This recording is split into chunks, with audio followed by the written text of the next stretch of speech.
Happening today, News Channel 5 is confirming now with multiple sources that the man accused of killing his in-laws is going to plead guilty today. Just about an hour from now, News Channel 5's Deja Knight downstairs in the newsroom working this over some late breaking developments, and we're hearing it's definitely going to happen, Deja.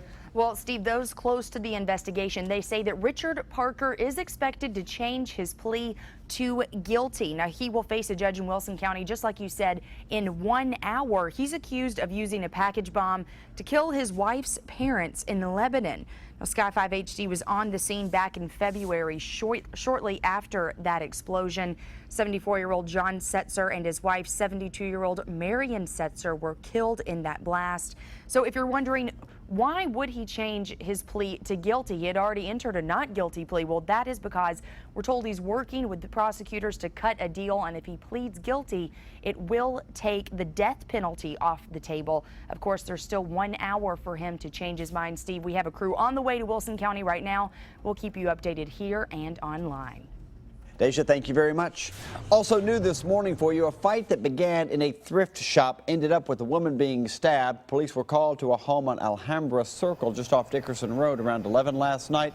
Officers say the woman and the man who allegedly attacked her had an argument at the MK thrift shop, and then they headed back home and it just got even worse.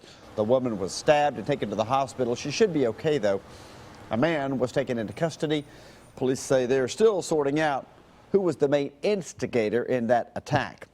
New information this morning about a deadly motorcycle crash in Antioch. The motorcyclist driving on Hickory Woods Drive in Antioch just before 8:30 last night when he lost control and crashed into a brick mailbox that was just leveled. The motorcyclist died at the scene. Investigators are now saying speed looks as if it was playing a factor in that crash. In court today, Daniel Cantrell. There he is in the orange jumpsuit. He's 31 years old and he's accused of stabbing his dad to death, well-known architect Oliver Cantrell, in April of earlier this year. Daniel's wife was the one who found her father-in-law bleeding in his Brentwood home. She called 911. Cantrell is charged with first-degree criminal homicide. His trial gets underway in less than 2 hours at 9 o'clock this morning. After a 2-year-long investigation, a 69-year-old Lawrence County man has been arrested on charges that he raped a child. Deputies arrested William Farr of St. Joseph on Friday. Authorities say several agencies were working together, gathering evidence and building a case against this guy. He's facing 2 counts of rape of a child. He's being held without bond.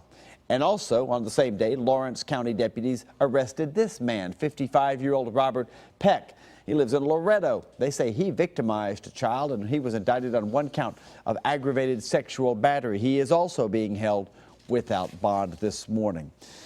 Well, a man has learned you can only impersonate a police officer for so long before a real one probably will catch up with you. Charles Thompson was arrested last night in the Napier area of South Nashville. Officers say the 31-year-old rammed a police cruiser before being taken into custody. He was wanted for 2 cases back in June when he pulled over vehicles using flashing blue lights and stole a wallet and ATM cards from the suspects. From the victims, rather. His wife, Sabrina, is also accused of being an accomplice in the crimes. She was arrested last week. An escaped inmate is back behind bars this morning. William Tate was collecting litter, we're told, in Madison County, which is where Jackson, Tennessee is located. Yesterday morning, he walked off.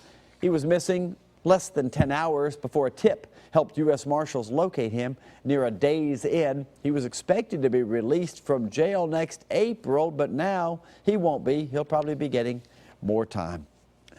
Well, good news for the folks who have been without water for about a week now. Officials say they can expect service probably by the end of this day. All of the homes affected by that water main break near Thompson Lane pumping station should have the water turned back on. Crews spent yesterday preparing homes for water service in the North Cumberland neighborhood in the Green Hills area, as well as homes on Beacon Hill. They've been without water now since the 30-inch pipe broke last Wednesday in the 100 Oaks area. If test results look good, crews will start turning on the water. But in the meantime, residents in the other affected areas like Creve Hall, Forest Hills, Belmead, you're all being told to conserve water. It means turning off the sprinklers and don't wash the cars. And look at this, a little bit of water causing a big Bordeaux problem yesterday. Crews had to block off part of John Mallet Drive between Hydes Ferry and Elizabeth Roads because of that sinkhole in the roadway. They hope that will prevent the pavement from buckling anymore, affecting a nearby storm drain. That could be a problem to work around this morning. We've got other problems.